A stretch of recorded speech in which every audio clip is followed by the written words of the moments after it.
ओम शांति।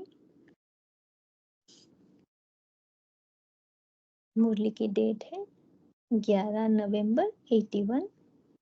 मुरली का हेडिंग है बिंदु का महत्व। ज्योति बिंदु शिव बाबा निराकार ज्योति बिंदु आत्माओं प्रति बोले। हम सभी स्थित होके बैठे कि मैं आत्मा लाइट सुन रही हूँ। आज स्नेह के सागर बाप अपनी स्नेही आत्माओं से मिलने आए हैं। बाप के स्नेह में दूर दूर से भागते हुए मिलन स्थान पर पहुंच गए। बाप दादा ऐसी स्नेही आत्माओं को स्नेह का रिटर्न स्नेह और सहयोग सदा देते हैं। अब भी दे रहे हैं और देते रहेंगे। तो बाबा ने जैसे हमें वरदान दे दिया, हमें कभी भी ये ख्याल ना आए हमारी स्थिति डाउन भी हो, फिर भी बाबा पर निश्चय रहे कि बाबा तो हमेशा मेरे साथ ही है, सहयोग देता ही रहेगा।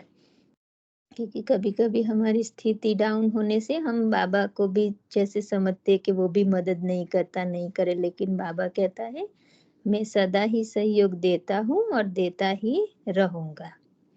तो सर्व स्थानों की स्नेही आत्माएं अब भी सूक्ष्म फरिश्तों के रूप में इस मिलन सभा में सम्मुख है। बाप दादा डबल सभा देख रहे हैं। एक साकारी शरीरधारी इस धरनी पर बैठे हुई है, दूसरे आकारी रूपधारी जिन्हों को इस धरती के स्थान की आवश्यकता नहीं, धरनी से ऊपर लाइट रूप में लाइट के आसनधारी जो थोड़े स्थान पर बहुत दिखाई दे रहे हैं। तो बाबा कहता है तो दोनों सभाओं को बाप दादा देख हर्षित हो रहे हैं। बाबा जो व्यक्त एडवांस पार्टी वाली आत्मा है उनको भी बाबा देख रहे फरिश्ते रूप में, और फिर जो मन बुद्धि से स्थिति अनुसार साकार रूप में होते हुए भी मन बुद्धि से अव्यक्त है उनको भी बाबा देख रहे, और जो सामने सम्मुख बैठे हैं फिजिकल में उनको भी बाबा देख रहे। तो बाबा दोनों ही स्वभाव व्यक्त और साकार दोनों रूप को देख रहे हैं। तो बाप दादा बच्चों के स्नेह की शक्ति देख रहे हैं कि स्नेह की शक्ति के आधार पर सेकंड में कितने दूर से समीप पहुंच जाते। तो जैसे ही हम मन बुद्धि से मधुबन पहुंच जाए तो बाबा को तो पता चलता है ना, दिखाई देता है। ऐसे बाबा कह रहे हैं कि बाप दादा को स्नेह की शक्ति से हम याद करते हैं तो स्नेह के कारण समीप दिखाई देते हैं। जितनी स्नेह की शक्ति महान है उतनी सम्मुख पहुंचने की स्पीड महान है। तो जितना जितना बाबा से प्यार होता है, दिल से हम याद करते हैं तो बाबा तुरंत ही जैसे हम इमर्ज करता है, हम बाबा को ये महसूस होता है बच्चे मेरे सम्मुख है। तो बाबा कहता है जितनी स्नेह की शक्ति उतनी सम्मुख पहुंचने की स्पीड भी महान है। कितने अमूल्य रतन सामने आ रहे हैं। बाबा को बहुत ही वैल्यूएबल बच्चे हीरे दिख रहे हैं। बाबा कहता है कितने अमूल्य रतन सामने आ रहे हैं। एक एक रत्न की महिमा महान है। किस किस महारथी का वर्णन करें। बाबा कहता है एक से बढ़कर एक है। तो बाबा कहता है किस किस की महारथी का वर्णन करे। समा के ऊपर परवाने आ रहे हैं। सभी बच्चों को बाप दादा सदा सहज योगी भव का वरदान दे रहे हैं। सहज बिल्कुल ही मेहनत के बिना हम बाबा को याद करें। बाबा कहा और बुद्धि में बाबा से कनेक्शन हो गया। बाबा कहता है सहज योगी भव का वरदान बाबा दे रहा है। सिर्फ एक बिंदी को याद करो। सबसे सरल मात्रा बिंदी है। ओम शांति। तो बाबा कहता है सबसे सरल मात्रा एक बिंदी की है। तो बाप दादा सिर्फ बिंदी का ही हिसाब बताते हैं। स्वयं भी बिंदु रूप बनो, याद भी बिंदु को करो, और ड्रामा के हर दृश्य को जाने करने के बाद बिंदु की मात्रा लगा दो। बाबा कहता है कुछ भी होता है, आज भी कहा ना कि बीती सो बीती करो चितो नहीं। तो बाबा कहता है वो बहुत इजी है फुल स्टॉप लगाना। क्वेश्चन और क्वेश्चन बाबा कहते हैं वो टेढ़ा रास्ता है, हम उस चक्रव्यूह में अंदर ही फंसते हैं व्यर्थ में। तो बाबा कहता है ड्रामा कल्याण की बिंदी लगा के फुल स्टॉप करो। ये बहुत सरल मात्रा है। एक बिंदु की मात्रा में आप, बाप और रचना सब आ जाता है। बाबा ने कहा है ना, मैं आत्मा बिंदु, ड्रामा भी बिंदु, बाबा भी बिंदु। तो बाबा कहता है एक ही बिंदु में सब आ जाता है। तो जानना ही क्या है? बिंदु। करना भी क्या है? बिंदु को याद। बाबा कहता है हमें क्या जानना है? मैं आत्मा, कौन सी आत्मा हूँ, राइट? केवल आत्मा नहीं, महान आत्मा। बाबा कहते कितने सारे टाइटल दिया है, तो हमें वो स्वरूप बन के अनुभव करना है, उसको कहेंगे जानना। फिर बाबा कहता है बाप को याद करना। करना भी क्या है? तो केवल बाप को याद करना है। इसी बिंदु की मात्रा के महत्व को जान सदा सहयोगी बन सकते हो। तो बाबा को अगर हम जाने, अपने पहले खुद को आत्मा समझे, स्वयं का महत्व पहचाने, तो फिर बाबा के साथ योग लगाना सहज हो जाता है। बाबा कहता है स्वयं को जाना, बाप को जाना, तो सदा सहयोगी बन सकते हो। कितना भी बड़ा विस्तार है, लेकिन समाया हुआ बिंदु में है बीज बिंदु, उसी में सारा वृक्ष समाया हुआ है। तो बाबा कहता है अगर हम आत्मा परमात्मा एक बिंदु को याद करते हैं, उससे कनेक्शन रखते हैं, बिंदु से स्नेह का पानी दे रहे, तो बाबा कहते हैं जो पूरा जाड़ है, जो विस्तार है हमारे संबंध संपर्क, जो भी साकार फॉर्म है, बाबा कहते हैं वो पूरा वृक्ष जैसे समाया है। एक को ही पानी देना है तो सब हमारे जैसे सहयोगी है, पूरा वृक्ष आत्मा रूपी झाड़। तो आत्मा बिंदु, उसी में 84 जन्मों के संस्कार समाये हुए हैं। तो हमारे एक बीज रूप में बाबा कहते आत्मा के अंदर ये सब रोल पार्ट 84 जन्मों का संस्कार समाया हुआ है। देवताई संस्कार है, द्वापर के संस्कार, कलयुगी सभी जो 5 चक्रों का बाबा बताते, वो पांचों ही फॉर्म का संस्कार आत्मा के अंदर समाये हुए हैं। 5000 वर्ष के ड्रामा को अब संगम के अंत में समाप्त कर रहे हो। तो जो पूरा नाटक हुआ, बाबा कहता है ये 84 जन्मों का 5000 साल का नाटक अब संगम में बाबा ने आके हमें बताया। तो ये जैसे हम सब वाइंड अप कर रहे जन्मों की कहानी एक निराकारी स्टेज की प्रैक्टिस से। अब ड्रामा का चक्र पूरा हुआ। बाबा कहता है साइकिल नाटक पूरा हुआ, अर्थात जो चक्र बीत चुका उसको फुल स्टॉप, अर्थात बिंदी लगाए, बिंदी बन, अब घर जाना है। नहीं, पहले भी बाबा ने कहा था ना कि जो आपका ओरिजिनल फॉर्म है बिंदु, वो याद रहता है, या फिर देवता या जो शरीरधारी रूप है वो याद रहना तो ओरिजिनल चाहिए। बाबा ने कहा था ना पहले एक व्यक्त मूल्य में। तो अभी बाबा कहता है ये सब जन्मों की जो कहानी है, जो फॉर्म ड्रेस लिए, उनको भी भूल के निराकार स्टेज बन जाओ और फिर अब घर चलना है। बाबा कहता है उसी फॉर्म में। तो बिंदु के साथ बिंदु बनकर जाना है।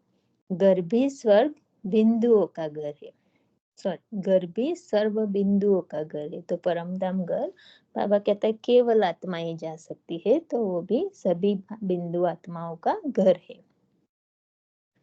संकल्प, कर्म, संस्कार सब मर्ज, अर्थात बिंदी लगी हुई है। तो कोई भी संकल्प नहीं रहता वहां, जो फुल स्टॉप बाबा बीज रूप कहता है जब शरीर छोड़ते घर जाते तो ना कोई संकल्प होता है, ना कर्म होते, ना कोई संस्कार, सभी आत्मा में मर्ज हो जाते हैं। तो उसको बाबा कहता है बिंदी लगी हुई है। समाप्ति की मात्रा है ही बिंदु, जो संपन्न स्वरूप है हमारा घर जाने का, बाबा कहता वो है ही बिंदु। सर्वगुण सर्व ज्ञान के खजानों के सागर, लेकिन सागर भी है बिंदु। तो कहते हैं सागर हम बाबा को भी, सागर तो बहुत बड़ा विशाल होता है, लेकिन बाबा कहते हैं वो सागर भी है बिंदु। छोटी सी बिंदु में सर्वगुण सागर पूरा समाया हुआ है। इसीलिए बाबा कहता है ना बिंदु में सिंधु समाया हुआ है, सिंधु माना सागर। तो संबंध और संपर्क में भी आओ, तो सर्व के मस्तक में क्या चमक रहा है? बिंदु। बाबा हमें सिखा रहा है कि किसी के भी हमें संबंध में आए, संपर्क में आए, तो हमें ये तद स्मृति आए तुरंत के ये मस्तक में आत्मा चमक रही है। सर्व कार्यकर्ता कौन है? बिंदु ही है ना। बाबा ये पूरी प्रैक्टिस कराए कि अभी हम बोल रहे हैं या फिर आप सुन रहे हैं तो कौन कर रहा है ये सब? बिंदु, लाइट ही कर रही है ना। चाहे धरनी से चंद्रमा तक पहुंचे तो भी बिंदु पहुंचा। जो भी अभी चंद्रमा पर गए, बाबा कहते वो भी शरीर थोड़े ही गया, वो भी शक्ति ले गई, आत्मा जो बिंदु है। चाहे आप साइलेंस की शक्ति से 3 लोकों तक पहुंचते हो तो भी कौन पहुंचता है? बिंदु। अभी बाबा हमें ये बहुत गहरा पाठ पक्का कराए कि आप एक आत्मा हो, लाइट हो, एनर्जी हो। बाबा कहता है ये बिंदु हो। साइंस की शक्ति या साइलेंस की शक्ति, निर्माण निर्माण करने की शक्ति व निर्वाण में जाने की शक्ति है तो बिंदु ना। बीज से इतना सारा वृक्ष विस्तार को पाता, लेकिन विस्तार के बाद समाता किसमें है? बीज अर्थात बिंदु में। जब हम शरीर लेते हैं तो बहुत सारा नीचे विस्तार होता है, शरीर को सब चाहिए, राइट, कंफर्ट जोन आवश्यक, लेकिन बिंदु को कुछ नहीं चाहिए, लाइट को। तो बाबा कहता है विस्तार भी जब बिंदु से होता है, शरीर में आते हैं तब, लेकिन फिर समाना है सब कुछ बिंदु में ही, बीज में ही। तो अनादि अविनाशी है ही बिंदु। आप भी 3 कालों की नॉलेज, 3 कालों की, तीनों लोकों की नॉलेज प्राप्त करते हो, लेकिन प्राप्त करने वाला कौन? हम सब, हमारा सभी जो बाबा नॉलेज देता है तीनों कालों का, तीनों लोकों का, तो वो भी हमारी बुद्धि में समाता है। तो बुद्धि किस में है? आत्मा में, बिंदु में ही है ना, मन बुद्धि संस्कार। तो बाबा कहता है प्राप्त करने वाला कौन? बिंदु। आदि से अंत तक वैरायटी पार्ट बजाया हमने, शुरुआत सतयुग से कलयुग अंत तक। बाबा कहते हैं अनेक रोल बजाए, अपने पार्ट बजाया। तो लेकिन पार्टधारी कौन? किसने पार्ट बजाया? बिंदु ने। तो महत्व सारा बिंदु का है। मतलब बाबा कहते हैं आप शक्ति जो चैतन्य हो उसी का ही महत्व है। बाकी शरीर तो जैसे ड्रेस है, विनाशी है, बदलता रहता है। अविनाशी आत्मा है, तो महत्व आत्मा का है। और बिंदु को जाना तो सब कुछ जाना, सब कुछ पाया। बिंदु रूप में स्थित हो, जो संकल्प करो, जो भावना रखो, जो बोल बोलो, जो कर्म करो, जैसे बिंदु महान है वैसे सर्व बातें महान हो जाती है, अर्थात स्वतः श्रेष्ठ हो जाती है। तो बाबा ने यहाँ बहुत अच्छी बात बताई। बाबा कहते हैं अगर हम स्वस्थिति में स्थित होके, स्वरूप में स्थित होके कुछ भी करे, संकल्प करे, भावना रखे, तो स्वतः बोल कर्म सब कुछ महान हो जाता है, श्रेष्ठ बन जाता है। क्योंकि स्थिति हमारी ऊंची श्रेष्ठ है, देहभान नहीं है, तो अपने आप ही सब कुछ सही होता है। आत्मिक एनर्जी भी बिंदु है, तो स्थापना की ऊर्जा एनर्जी भी एनर्जी है, और विनाशकारी भी एटॉमिक एनर्जी है, एनर्जी बिंदु है। बाबा कहता है आत्मिक एनर्जी भी बिंदु है, जो स्थापना की एनर्जी है, और जो विनाशकारी की भी एटॉमिक एनर्जी है, जो बॉम्ब्स बने हैं। बाबा कहते हैं ये भी सूक्ष्म होते हैं, तो बहुत ही मतलब छोटे से होते हैं, तो बाबा कहते हैं वो भी बिंदु है। विनाश भी बिंदु से होता, स्थापना भी बिंदु से होती। जितना जितना हम स्वस्थ स्वरूप में, आत्मिक स्वरूप में स्थित होते जाएंगे, ऑटोमेटिक स्थापना होती जाएगी नई दुनिया की। तो बाबा कहता है ऐसे ही जो विनाश करने वाले साधन है वो भी बहुत ही छोटे बिंदु है। बाबा कहता है एटॉमिक एनर्जी। सृष्टि चक्र के आदि में भी बिंदु बन उतरते हो और अंत में भी बिंदु बन जाते हो। तो जब हम परम धाम से नीचे आते हैं तो भी बिंदु आते हैं, फिर शरीर धारण करते हैं, और फिर बाबा कहता है जब हम जाएंगे घर अंत में तो भी शरीर सब मिट्टी का यहाँ ही विनाश होगा और हम आत्माएं ही ऊपर जाएंगे। तो आदि अंत का स्वरूप भी बिंदु हुआ। कितना सहज हो गया। एक बिंदु को याद करना मुश्किल है क्या? बाबा कहता है एक बिंदु को, एक लाइट को बुद्धि में लाना वो क्या मुश्किल है? स्कूल में भी छोटे बच्चे बिंदु की मात्रा सहज लगा सकते हैं। कहाँ भी पेंसिल को रख दे तो बिंदु हो जाएगी। जो इतनी सहज मात्रा याद नहीं रहती, बाबा कहते हैं तो इतनी सहज मात्रा बिंदु फुल स्टॉप याद नहीं रहता। बाबा कहते हैं स्कूल में छोटे बच्चों को भी सिखाए तो बिंदु फट से करेगा। तो इससे सहज और क्या बता सकते हैं? बाबा कहता है इतने इससे भी सहज क्या मैं बताऊं। इससे सहज कुछ है। भक्ति में तो लंबा चौड़ा आकार याद करते, बुद्धि में भावना द्वारा चित्र बनाते, तब भक्ति सिद्ध होती। यहाँ तो नॉलेज द्वारा सिर्फ क्या सामने रखते, बिंदु।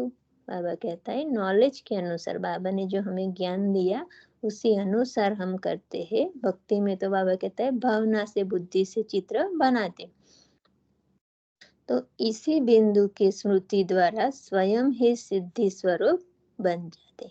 जितना जितना हम बिंदु बनने का प्रैक्टिस करेंगे, संकल्पों में सिद्धि अपने आप आती जाती है। बाबा कहता है वो फिर सहज व्यर्थ से मुक्त होने के कारण संकल्प सिद्ध हो जाते हैं। तो क्या सहज हुआ? बिंदु में बुद्धि में बिंदु लगाना या आकार इमर्ज करना। इसलिए सहज योगी बनो। बाबा कहता है बिंदु जितना जितना समझेंगे उतना ही बाबा से भी योग सहज लगेगा। बिंदु को जानो तो सदा सहज है। बिंदु को जानो तो सदा सहज है। अगर भगवान को या स्वयं को जान लिया तो बाबा कहता है सब कुछ सदा सहज है, इजी है। तो स्नेह का रिटर्न सहज साधन द्वारा सहज योगी भव।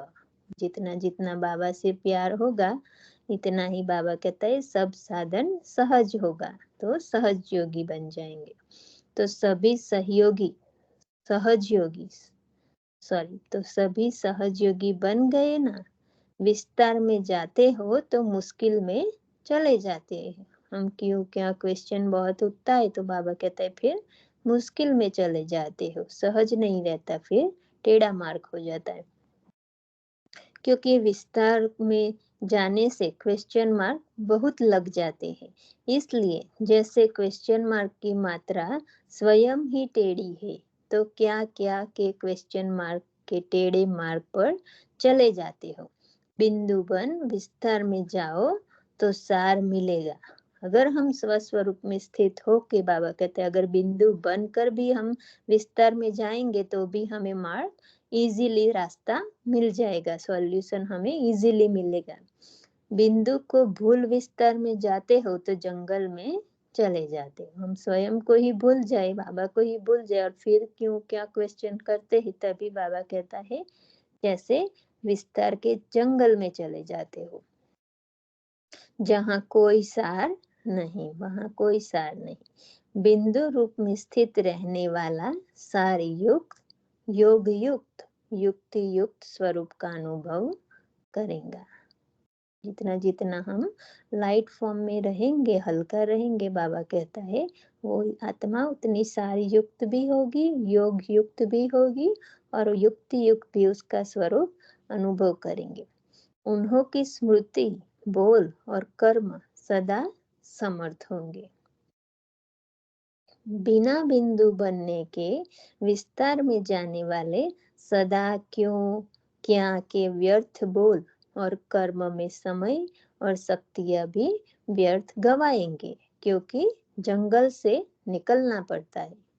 बाबा कहता है अगर हम भूल जाते हैं कि मैं आत्मा हूँ, बाबा लाइट है, बाबा का ज्ञान है, तो हम भूलने से फिर हम क्वेश्चन करेंगे तो बाबा कहता है फिर बहुत ही हमारा व्यर्थ बोल कर्म समय शक्तियाँ सब व्यर्थ चले जाते हैं।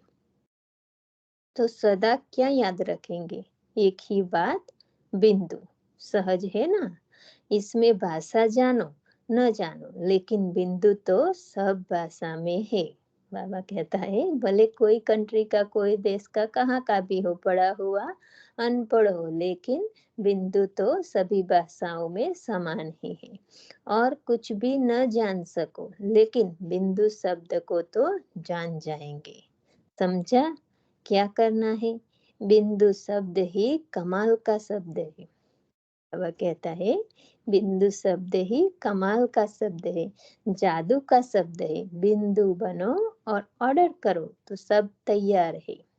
हम स्वस्थिति में स्थित होके कोई भी कर्म इंद्रिय को ऑर्डर करते हैं तो सब मानते हैं बात। बाबा कहता है ना कि सीट पर सेट होकर अगर ऑर्डर करेंगे तो सभी कर्मचारियों हमारा ऑर्डर मानेंगे। संकल्प की ताली बजाओ और सब तैयार हो जाएंगे। लेकिन बिंदु की ताली प्रकृति भी सुनेगी। तो अगर स्वरूप में स्थित होंगे तो प्रकृति भी सहयोगी, सर्व कर्मेंद्रिया भी सुनेगी और सर्व साथी भी सुनेंगे। बिंदु बन करके ताली बजाने आती है। बाबा भी पूछ रहे कि बिंदु बन मतलब स्वस्वरूप में स्थित होके संकल्प करना या जो भी कार्य हम कराना चाहिए, बाबा कहता है वो आती है ताली बजाने। अच्छा, सदा अनादि अविनाशी स्वरूप रूप में स्थित रहने वाले, अनादि माना परम धाम निवासी बिंदु, बाबा कहता है अनादि अविनाशी स्वरूप रूप में स्थित रहने वाले, बिंदु के महत्व को जान सदा महान रहने वाले, बिंदु स्वरूप को सर्व खजानों के सार को पाने वाले, सार युक्त योग युक्त जीवन मुक्त आत्माओं को बाप दादा का याद प्यार और नमस्ते। हम सभी रूहानी बच्चों की रूहानी बाप दादा को याद प्यार और नमस्ते। अभी टीचर्स के साथ सभी रूहानी सेवादारी हो। रूहानी सेवादारी का अर्थ ही है रूहानी खजानों से संपन्न। जो आत्मिक खजाना है, जो गुण शक्तियाँ संस्कार आत्मा के है, बाबा कहता है उन खजानों से संपन्न उसको कहा जाता है रूहानी सेवादारी। तभी रूहानी सेवादारी बन सकते हो। अगर संपन्न है खजानों से तो ही रूहानी सेवादारी बन सकते हो। सेवादारी अर्थात देने वाला, सेवा द्वारा सुख देने वाला, इसको कहते हैं सेवादारी। सेवादारी माना ही क्या, दूसरों के सहयोगी, कुछ देने वाला, मदद सहयोग सब कुछ जो चाहिए वो देने वाला। तो देने वाले को ही सेवादारी कहा जाता है। तो देने वाला जरूर स्वयं संपन्न होगा तब तो औरों को दे सकेगा। तो सेवादारी अर्थात मास्टर सुखदाता, मास्टर शांतिदाता, मास्टर ज्ञानदाता। दाता सदा संपन्न मूर्त होते हैं, जैसे स्वयं होंगे वैसे औरों को बनाएंगे। अगर स्वयं में किसी भी शक्ति की कमी है तो औरों को भी सर्वशक्तिवान नहीं बना सकेंगे, नहीं बना सकते हैं। तो रूहानी सेवादारी अर्थात सर्वशक्तिवान। बाबा ने बताया ना, मास्टर सर्वशक्तिवान हो, तो हम बाबा से कंबाइंड हो गए, सर्वशक्तिवान से कंबाइंड हो गए। तो बाबा कहता है फिर औरों को भी जो चाहिए वो बाबा हमारे थ्रू मदद कर सकता है। रूहानी सेवादारी अर्थात एवर रेडी और ऑलराउंडर। ऑलराउंडर सेवादारी ही सच्चे सेवादारी है। सभी प्रकार की सेवा करना जानता हो उसको ऑलराउंडर सेवादारी कहेंगे, सच्चे सेवादारी। तो जो सच्चे सेवादारी के सर्व लक्षण अपने में अनुभव करते हो, बाबा हमें पूछ रहे, बाबा कहता है सच्चे सेवादारी के सर्व सभी लक्षण अपने में अनुभव करते हो, जो संपन्न होंगे वह सदा संतुष्ट होंगे और सर्व को संतुष्ट करेंगे। किसी भी प्रकार की अप्राप्ति असंतुष्टता पैदा करती है। सर्व प्राप्ति है तो सदा संतुष्ट। तो ये हमें बाबा जैसे एक चेकिंग पॉइंट देता है, मीटर, के हम अपने को चेक करें कि हम सदा संतुष्ट रहते हैं। अगर हम रहते हैं तो हम दूसरों को भी संतुष्ट कर सकते हैं। संतुष्ट रहना और संतुष्ट करना उसकी विधि है संपन्न और दाता।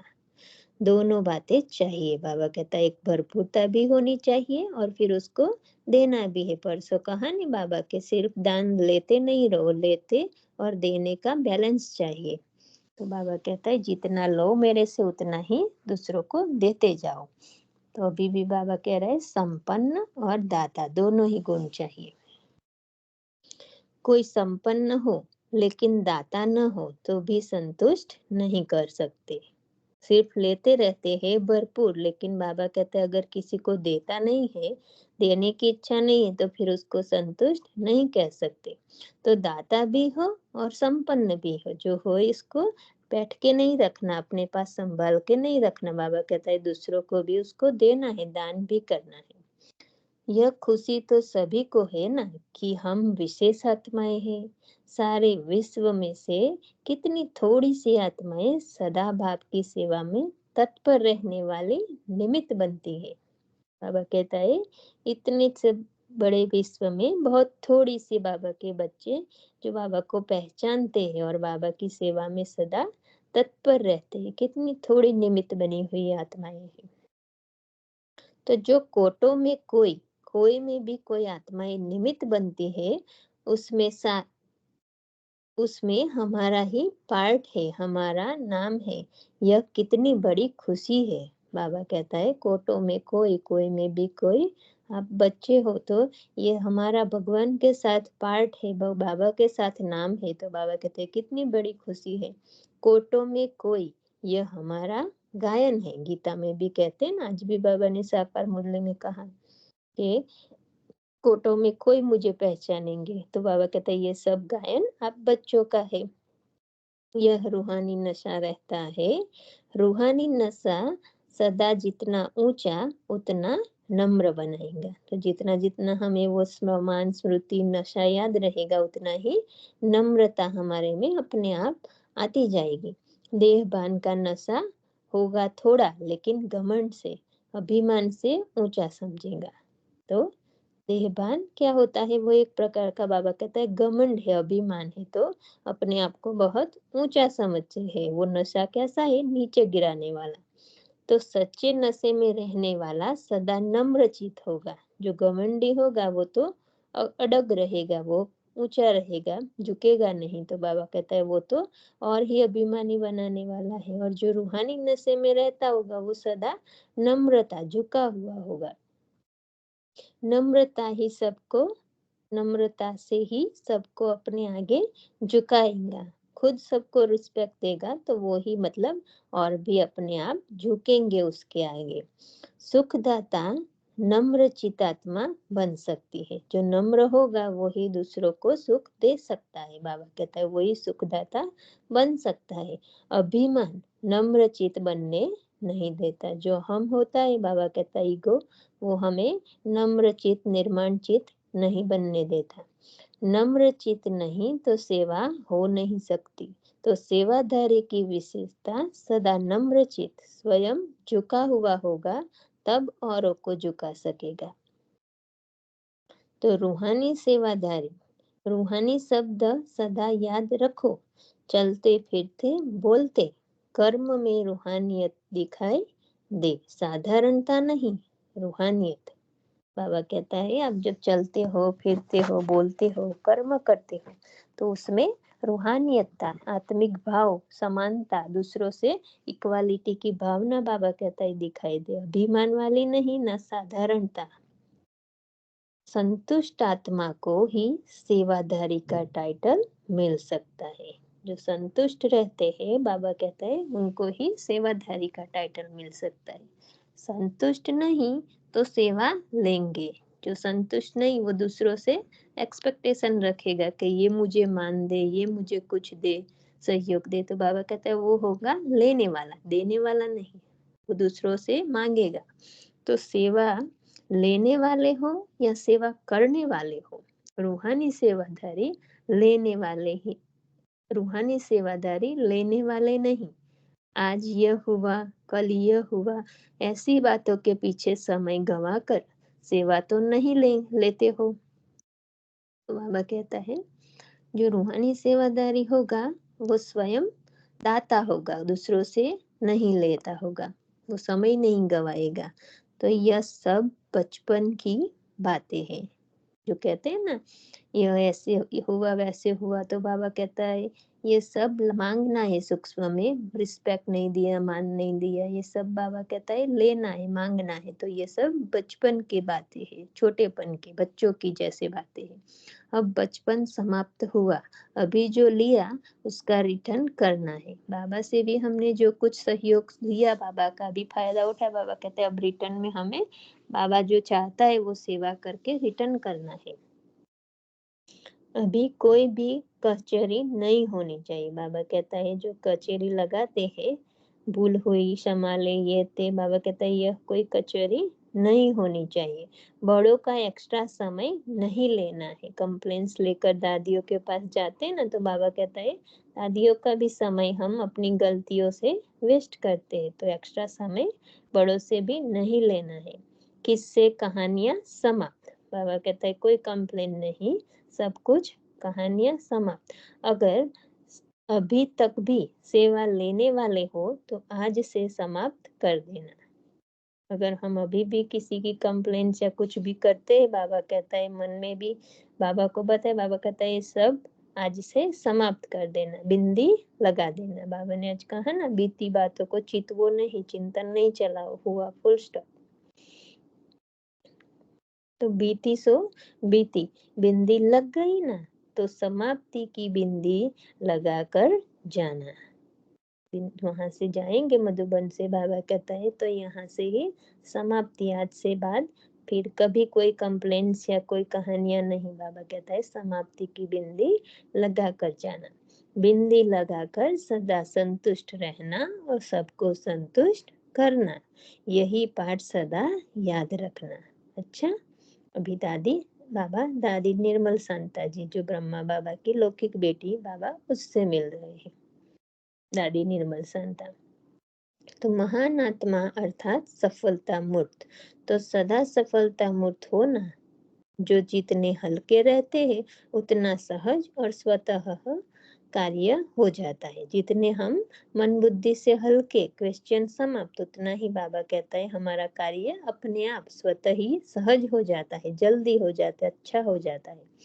तो जो ज्यादा कार्य का बोझ उठाते हैं, तो बोझ के कारण निर्णय शक्ति काम नहीं कर सकती, क्योंकि व्यर्थ बहुत है, तो डिसीजन पावर कमजोर होगा, सही निर्णय नहीं हो सकता। इसीलिए बाबा कहता है जो बोझ उठाते हैं, तो बोझ के कारण निर्णय शक्ति काम नहीं कर सकती, इसलिए सफलता में फर्क पड़ जाता है। जिसका चित्त शांत होता है, मन शांत होता है, तो वो सही निर्णय कर पाता है, क्योंकि बाबा की टचिंग कैच कर सकता है। और अगर बहुत व्यर्थ है तो बाबा की टचिंग को समझ नहीं पाएगा, तो फिर गलत निर्णय ले लेगा। तो कार्य करने के पहले सदा स्वयं डबल लाइट, वायुमंडल भी लाइट, स्वयं भी लाइट, साथी भी सब लाइट, तो लाइट हाउस का कार्य हो ही जाता है। देखो बाबा ने कितना फायदे बताए। बाबा कहता है अगर हम स्वयं डबल लाइट रहे, मन बुद्धि से हल्का, बाबा से निश्चय, स्वयं पे निश्चय, ड्रामा पे निश्चय, तो बाबा कहता है फिर वायुमंडल भी लाइट बन जाता है हमारे वाइब्रेशन वृत्ति से। तो फिर स्वयं भी लाइट और हमारे आसपास के साथी जो होते उनके भी चित्त बहुत शांत हो जाते, लाइट हो जाते। तो बाबा कहता है सब कुछ लाइट होता है, तो लाइट हाउस का कार्य हो ही जाता है।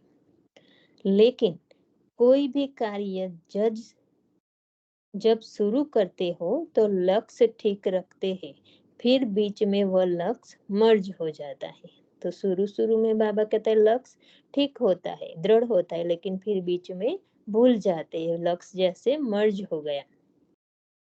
तो आदि शक्तिशाली होता, मध्य में परसेंटेज कम हो जाती। मतलब जब कार्य शुरू करते हैं तभी तो बहुत अच्छा लक्ष्य होता है, याद रहता है कि बाबा साथ है, मैं सफलता मूर्त हूँ।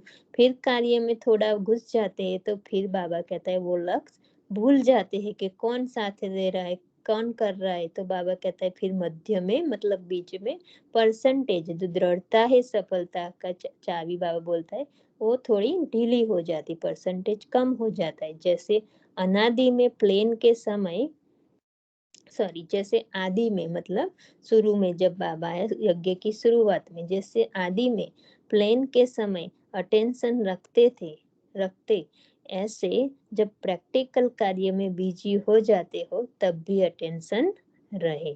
तो बाबा कहता है बाबा से योग हमें कार्य शुरू करने से पहले भी और कार्य में होते हुए भी, कर्मयोगी जो बाबा कहते हैं इतना ही हमें प्रैक्टिकल कार्य करते हुए भी अटेंशन रहे, बाबा से कंबाइंड रहे। तो बाबा कहते हैं आदि मध्य अंत एक समान रहे तो सफलता सहज हो जाएगी। बीच में अटेंशन, लक्ष्य कमजोर ना हो, कम ना हो। बाबा कहते हैं जो शुरू में है वो ही मध्य में और अंत तक। अच्छा, इस बारी मेले में शांति कुंड बनाना। तो उस समय मेला लग, कहीं सेवा मेला की होगी तो बाबा कहता है उसमें शांति कुंड बनाना, जिससे सब समझे कि यहाँ आवाज होते भी शांति है, वृत्ति और अनुभूति ही बदल जाए। सब आत्माओं की बाबा कहते हैं वृत्ति और वहाँ की जो आए वो अनुभव करे, तो अनुभूति ही जैसे साधारणता से विशेष बन जाए, श्रेष्ठ अनुभूति करे। तो बाप दादा कलकत्ते में आवे। तो बाबा पूछ रहे बाबा कलकत्ते में आवे तो कहा होगा बच्चों ने, जरूर हाँ वह समय दिखाएगा। बाबा कहता है जरूर वह समय बताएगा, क्योंकि बच्चे बुलावे बाप न आवे यह हो नहीं सकता। बाबा कहता है आप बच्चे बुलाओ और मैं ना आऊं यह हो नहीं सकता, लेकिन किस रीति से आएंगे यह देखना। बाबा बच्चों को कह रहे कि मैं आऊंगा जरूर, लेकिन कौन सी रीति से आऊंगा ये आप बच्चे देखना, कुछ नया होना चाहिए ना। अच्छा, जो बनाएंगे उसमें सफल हो जाएंगे। बाबा कहते हैं जो भी प्लान बनाएंगे उसमें सफल हो जाएंगे, क्योंकि सच्ची दिल पर साहब राजी। बाबा से दिल से बच्चे वायदे करते हैं तो बाबा कहता है सच्ची दिल से बाबा राजी है, साहब राजी है। यह मेला भी बाप के दर्शन करने का स्थान है। भक्त दर्शन करेंगे और बच्चे मिलन मनाएंगे। तो बाबा का भक्त लोग जो नहीं पहचानते वो बाबा को दर्शन के रूप में देखेंगे, और बच्चे तो जानते हैं कि बाप है तो बाबा से मिलन मनाएंगे। अच्छा है, यह भी एक साधन है स्व के लिए और अन्य आत्माओं के लिए। ब्राह्मण भी उमंग उत्साह में आ जाते हैं और अन्य की भी सेवा हो जाती है। तो कोई भी प्रोग्राम होता है तो थोड़े ब्राह्मण भी ढीले ढाले होते हैं तो बाबा कहता है वो भी उत्साह में आ जाते हैं। कोई प्रोग्राम सब कुछ देखते अटेंड करते हैं तो उत्साहित हो जाते हैं, फिर से पुरुषार्थ में आगे बढ़ने का उत्साह आ जाता है। तो बाबा कहता है ब्राह्मण उमंग उत्साह में आ जाते हैं और अन्य की भी सेवा हो जाती, स्व की भी सेवा और औरों की भी सेवा। अच्छा, अभी विदाई के समय अभी बाबा जा रहे हैं, उसी समय बाबा बात कर रहे हैं।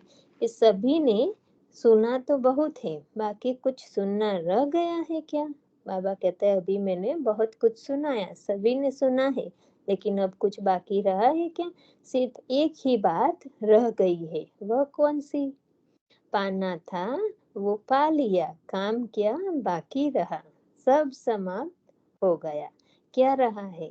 अभी सिर्फ एक बात बाप दादा देखना चाहते हैं। बाबा कहता है बाबा को भी एक आस है, बाबा एक बात देखना चाहता है।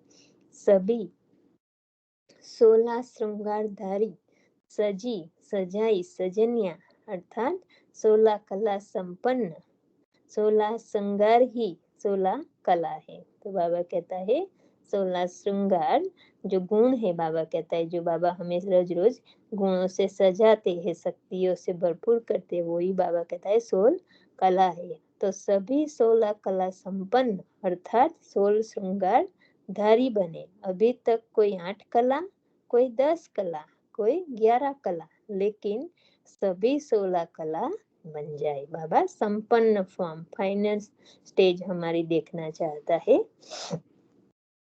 तो बाबा कहता है वो सभी गुण आप में अभी से दिखाई दे, तो 16 कला बन जाए सभी बच्चे, ये बाबा की आस है, बाबा देखना चाहता है।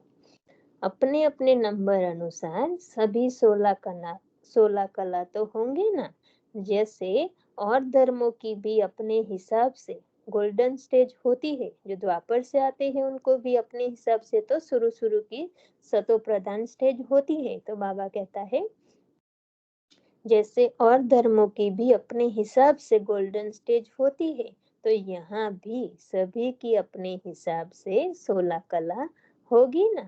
कहना, करना और सोचना सब समान हो तो संपन्न बन जाएंगे। जो बोलते हैं हम, बाबा कहते हैं वही करना और वही सोचना एक समान हो तब संपन्न बन जाएंगे। बाप दादा अब इसी स्वरूप में सबको देखना चाहते हैं। वह कब होगा? बाबा कहता है वह कब होगा, इसके लिए सब तैयारी भी करते हैं, संकल्प भी करते हैं, इच्छा भी यही एक है, बाकी क्या रह जाता है। स्टेज पर जब बैठते हो तो क्या सुनाते हो कि बस अब संपन्न बनना है। तो इच्छा भी सबको है, लेकिन बाबा बाकी क्या रह जाता है। बाबा कहता है हर एक बच्चे की अंदर से बहुत दृढ़ इच्छा है, चाहते सभी है कि हम बाबा की हर एक बात को फॉलो करें, दिखाए, स्वरूप बनकर दिखाए। बाबा कहता है फिर भी बाकी क्या रह जाता है। अगर और सब इच्छाओं से इच्छा मात्रम अविद्य हो जाओ तो यह इच्छा पूरी हो जाएगी। तो हमें क्या बनना है? बाबा कहता है इच्छा मात्रम अविद्या, तभी बाबा कहता है ये पॉसिबल है। छोटी छोटी और इच्छाएं इस एक इच्छा को पूर्ण करने नहीं देती है। कुछ न कुछ अंदर से हमारी इच्छा होती है सूक्ष्म में, इसीलिए बाबा कहते हैं आप संपन्न नहीं बन सकते हो। तो इच्छा मात्रम अविद्या बनना है, तभी बाबा कहता है ये 16 कला संपन्न बन सकते हैं। अभी पार्टियों से प्रश्न है कि कौन सी पहचान बुद्धि में स्पष्ट है तो समर्थात्मा बन जाएंगे। बाबा कहता है कौन सी पहचान अगर बुद्धि में स्पष्ट क्लियर है तो हम समर्थ शक्तिशाली आत्मा बन जाए। तो उसी का उत्तर है समय की। अगर हमें कौन सा समय चल रहा है, संगम श्रेष्ठ समय, डायरेक्ट परमात्मा हमारे साथ है। बाबा कहता है ये समय की पहचान और स्वयं की, स्वयं में आत्मा कितनी महान हूँ, बाप समान हूँ। बाबा कहता है ये पहचान हो जाए, स्वयं की पहचान और समय की पहचान अगर बुद्धि में स्पष्ट है, मतलब क्लियर है, भूलती नहीं है, निरंतर है, तो समर्थ आत्मा बन जाएंगे। क्योंकि यह संगम का समय ही है श्रेष्ठ तकदीर बनाने का। अभी का समय है ऊंचे ते ऊंची तकदीर बनाने का। सारे कल्प के श्रेष्ठ ते श्रेष्ठ तकदीर अभी ही बना सकते हो। संगम पर ही बाप द्वारा सर्व अधिकार प्राप्त होते हैं। तो अधिकारी आत्मा हो, श्रेष्ठ आत्मा हो, श्रेष्ठ प्रारब्ध पाने वाले हो, सदा यह स्मृति में रखो तो समर्थ हो जाएंगे। बाबा कहता है ये निरंतर हमें याद रहे कि मैं एक श्रेष्ठ आत्मा हूँ, श्रेष्ठ प्रारब्ध पाने वाली आत्मा, अधिकारी आत्मा हूँ, ये हमें याद रहे तो बाबा कहता है आप समर्थ बन जाएंगे। समर्थ होने से माया जीत बन जाएंगे, क्योंकि स्मृति है कि मैं कल्प कल्प की विजयी आत्मा हूँ। तो बाबा कहता है कोई भी माया आएगी लेकिन हमें हरा नहीं सकती। समर्थ आत्मा विघ्न विनाशक होती है, संकल्प में भी विघ्न आ नहीं सकता। संकल्प भी जैसे ऊपर नीचे हलचल में न लाए, बाबा कहते हैं वो विघ्न विनाशक होती है। उनका संकल्प भी कभी संशय वाला नहीं, डाउटफुल वाला संकल्प नहीं होता। तो मास्टर सर्वशक्तिवान सदा विघ्न विनाशक होंगे। अच्छा, विघ्न विनाशक होंगे, बाबा पूछ रहे, बाबा कितना विघ्न विनाशक होंगे आप बच्चे? जी बाबा। अच्छा, ओम शांति। शुक्रिया बाबा, शुक्रिया, शुक्रिया आप सभी आत्माओं का।